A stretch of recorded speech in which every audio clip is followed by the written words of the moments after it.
Hello everyone, welcome to success platform. तो आज जो टीजीटी की हम प्रैक्टिस सीरीज़ कर रहे थे, उसकी 6-7 जो भी क्लास है आपकी, उस क्लास को हम कर रहे हैं। ठीक है। बीच में 1-2 दिन हम नहीं कर पाए थे क्योंकि पीजीटी की भी क्लासेस हो गई थी, फिर बैच में भी क्लासेस होती हैं।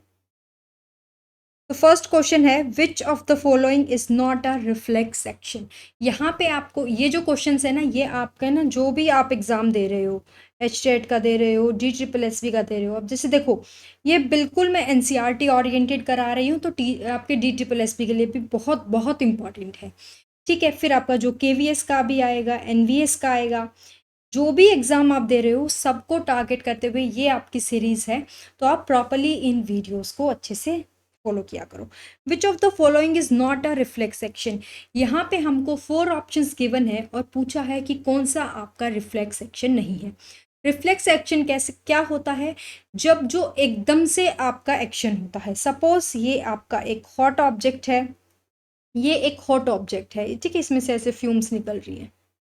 This is your hot object. आपका हाथ आता है और इसको टच करेगा, तो जैसे ही इस हॉट ऑब्जेक्ट को टच करेगा, हमारे यहाँ पे जो सेंसरी है, सेंसेस है, वो इसको सेंस करेंगे कि हॉट ऑब्जेक्ट है। जल्दी से एक हमारा न्यूरॉन भागा भागा जाएगा कहाँ पे? स्पाइनल कोड के पास। और कौन सा न्यूरॉन जाता है? हमारा एफरेंट न्यूरॉन। ठीक है, स्पाइनल कोड के पास यहाँ पे आया और यहाँ से फिर एक न्यूरॉन आएगा आपका इफरेंट न्यूरॉन, जो सिग्नल देगा कि इस हाथ को हटा ले। पर ये हमारा बहुत ही फास्ट प्रोसेस होता है, एकदम से होता है रिफ्लेक्स एक्शन, कि जैसे गर्म हुआ एकदम से, तो ये एकदम से आपके न्यूरॉन्स काम करते हैं।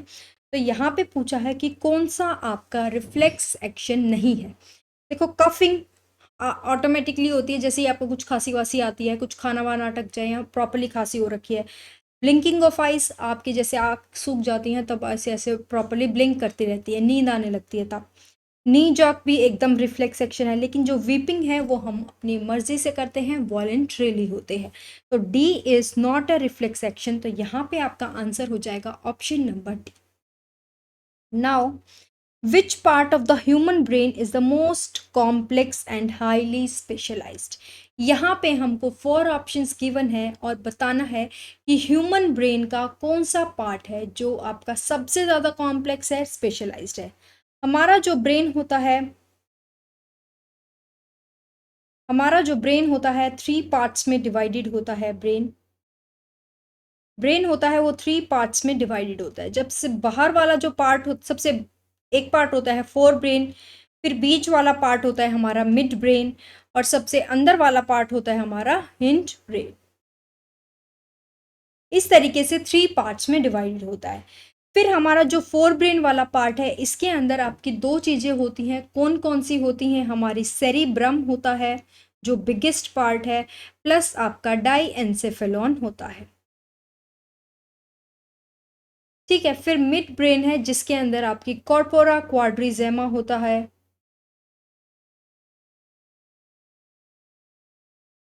कॉर्पोरा क्वाड्रिजेमा होता है, और हिंड ब्रेन होता है जिसके अंदर आपका पोन्स वाला पार्ट होता है, पोन्स वेरालाई। सेरिबेलम होता है, और आपका मेडुला ऑब्लोंगटा होता है। इस तरीके से आपका जो ब्रेन होता है 3 पार्ट्स में डिवाइडेड होता है, fore brain, mid brain, hind brain. अब ये जो ब्रेन होता है, इस तरीके से आपका जो ब्रेन होता है, इसके बाहर आपकी ये 3 लेयर्स प्रेजेंट होती है, 1 2 3। ठीक है। सबसे बाहर वाली जो लेयर होती है उसको हम ड्यूरामीटर बोलते हैं। जो सेकेंड लेयर होती है उसको हम आर्केनॉइड बोलते हैं, और जो थर्ड लेयर होती है उसको हम पिया मीटर बोलते हैं। इस तरीके से आपका जो ब्रेन होता है उसके बाहर 3 लेयर्स होती हैं और 3 पार्ट्स में ये डिवाइडेड होता है। अब यहाँ पे आपसे क्वेश्चन में पूछा गया है कि कौन सा सबसे कॉम्प्लेक्स और स्पेशलाइज्ड है। देखो, यहाँ पे मैंने बताया ये सबसे बिगेस्ट पार्ट होता है और यही सबसे ज़्यादा स्पेशलाइज्ड पार्ट आपका होता है। सेरिब्रम आपका 2 पार्ट्स में डिवाइड होता है, एक राइट सेरिब्रल हेमिस्फीयर होता है, एक लेफ्ट सेरिब्रल हेमिस्फीयर, जुड़े होते हैं कॉर्पस कैलोसम से। तो इस तरीके से आपका जो ऑप्शन नंबर फर्स्ट है वो आंसर राइट हो जाएगा। सेरिबैलम जो आपकी बॉडी का बैलेंस को मेंटेन करने में हेल्प करता है, जो आपका पोस्चर होता है कि इरेक्ट पोस्चर है, प्रॉपरली जो बैलेंस करके मोशन जो चल पाते हो, वो सेरिबैलम की वजह से। मेडुला ऑब्लोंगटा में जो आपका वॉमिटिंग सेंटर होता है वो मेनली प्रेजेंट होता है। ठीक है। ऑप्टिक लॉब्स इस तरीके से 4 ऑप्टिक लॉब प्रेजेंट है, ये 2 सुपीरियर होती हैं, इंफीरियर होती हैं। ठीक है। Now the third option is which of the following protects the brain from mechanical shocks? जो आपके ब्रेन है उसको मैकेनिकल शॉक से कौन बचाता है? देखो इस तरीके से ये हमारा ब्रेन है,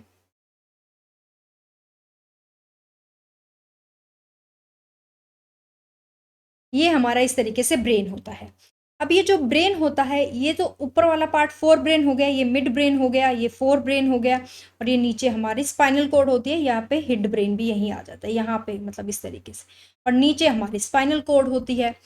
अब देखो हमारी जो ये बाहर वाली लेयर होती है ना, पिया मीटर, ये अंदर तक आती है और अंदर आके क्या बनाती है, आपकी कोरोइड प्लेक्सस बनाती है। तो यहाँ पे आपका 2 वेंट्रिकल प्रेजेंट है, पहला प्रेजेंट है, दूसरा प्रेजेंट है, फिर यहाँ पे आपका तीसरा वेंट्रिकल है, और यहाँ पे आपका फोर्थ वेंट्रिकल है। इस तरीके से 4 वेंट्रिकल है, और इनके अंदर आपका सेरिब्रोस्पाइनल फ्लूइड प्रेजेंट होता है।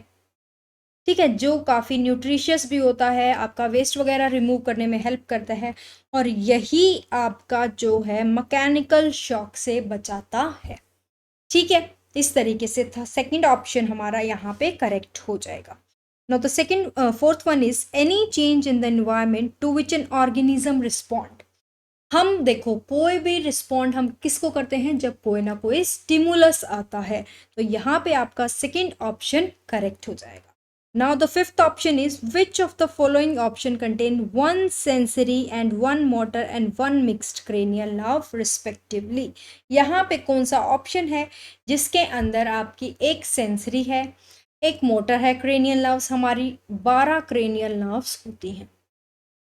ठीक है, तो यहाँ पे एक सेंसरी आपकी 8th वाली होगी, मोटर आपकी 6th होगी, और मिक्स्ड आपकी 5th होती है। तो ए ऑप्शन यहाँ पे आपका करेक्ट हो जाएगा। ठीक है। Now the sixth one is which part of the brain regulates the body temperature? आपकी बॉडी का टेम्परेचर कौन रेगुलेट करता है? हाइपोथैलेमस करता है। और यहाँ पे आपका सटाइटी सेंटर भी होता है, जो आपको भूख लगती है, ऐसा नहीं है कि आप खाते ही रहते हो, आपको पता चल जाता है कि आपका पेट भर गया, उसको हम सटाइटी सेंटर बोलते हैं।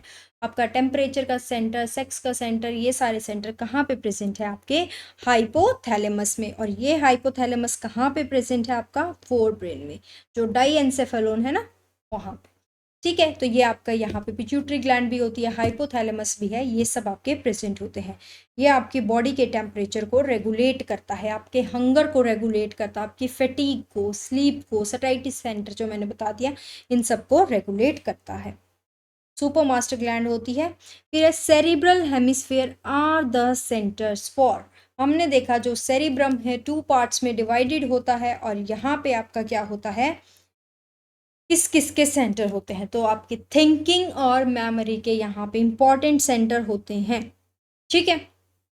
Next is medulla oblongata of hind brain controls. क्या कंट्रोल करता है? आपका पोस्चर तो कौन कंट्रोल करता है? सेरिबेलम करता है।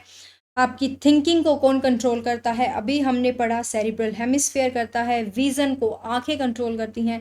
तो रेट ऑफ हार्ट बीट को कौन कंट्रोल करता है? Medulla oblongata. जो कैरोटिड आर्टरीज होती हैं वो यहाँ पे हमारी लिंक होती हैं। ठीक है, क्योंकि वो सेंसिटिव होती हैं CO2 वगैरह के लिए, तो वो हमारा मेडुला ऑब्लोंगेटा रोल प्ले करता है। Now the next question is due to stimulation of sympathetic nervous system. हमारे 2 टाइप के नर्वस सिस्टम होते हैं, सेंट्रल नर्वस सिस्टम और peripheral nervous system. Central nervous system के अंदर हमारे ब्रेन आता है और हमारी स्पाइनल कॉर्ड आती है। ठीक है, और अब जो इनसे नर्व्स निकलती हैं, ब्रेन से जो नर्व्स निकलेंगी और स्पाइनल कॉर्ड से जो नर्व्स निकलेंगी, वो हमारी पेरिफेरल नर्वस सिस्टम में आती हैं। अब आगे हमारा पेरिफेरल नर्वस सिस्टम 2 पार्ट्स में डिवाइडेड होता है, ऑटोनॉमस नर्वस सिस्टम और सोमैटिक नर्वस सिस्टम।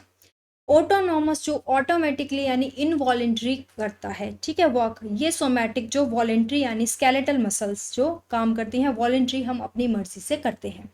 अब ये जो ऑटोनॉमस नर्वस सिस्टम है, ये भी हमारा 2 पार्ट्स में डिवाइडेड होता है, sympathetic nervous system, sympathetic nervous system, और हमारा पैरासिम्पैथेटिक नर्वस सिस्टम। ठीक है, और यहाँ पे हमसे पूछा हुआ है ये वाला sympathetic nervous system. Sympathetic nervous system कब रेगुलेट होता है? जब क्या होता है, सपोज आप किसी चीज़ से डर गए हो, या मतलब इमरजेंसी हार्मोन जब आपके रिलीज होता है, जब आपकी फियर फ्लाइट की कंडीशन होती है, जब आपका एड्रेनलिन रिलीज होता है यानी एपिनेफ्रिन रिलीज होता है, उस टाइम पे आपका सिंपैथेटिक नर्वस सिस्टम एक्टिवेट होता है। तो उस टाइम पे आपकी हार्ट बीट इंक्रीज होती है, स्लाइवा आपका एकदम मुंह ऐसा नहीं होता जब आप डर जाते हो दिल जो जोर जोर से धड़कता, आपके मुंह में स्लाइवा होता है, एकदम सूख जाता है। आपका इनडाइजेशन की प्रॉब्लम होती है ना, एकदम से ऐसा नहीं होता है कि पेट दर्द होने लग जाता है, क्योंकि गैस्ट्रिक जूस भी सिक्रीट होना कम हो जाता है। तो ये सारे ही फैक्टर्स होते हैं जो आपके रिस्पॉन्सिबल होते हैं। Now the next question is select the incorrect difference. यहाँ पे हमें इनकरेक्ट डिफरेंस बताना है between a dendrite and axon. आपके डेंड्राइट और एक्सोन क्या होते हैं, ये हम देख लेते हैं एक बार। इस तरीके से ये आपकी सेल बॉडी है, ठीक है। इस पे ये हमारे डेंड्राइट्स प्रेजेंट होते हैं जो आपका स्टिमुलस गेन करते हैं।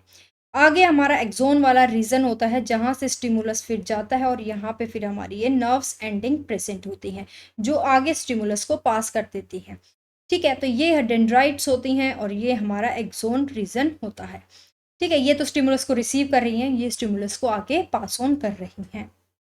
तो देखो, मैंने ये बताया कि ये कैरी करती हैं स्टिमुलस को यानी नर्व इम्पल्स को, तो ये तो ठीक है हमारा।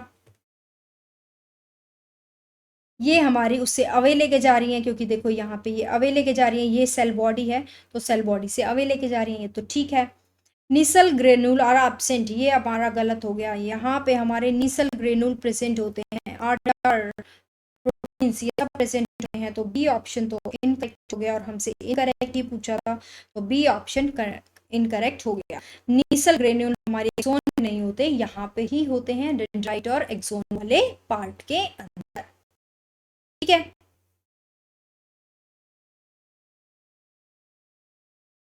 अगेन मेरी क्लास क्या हो गया।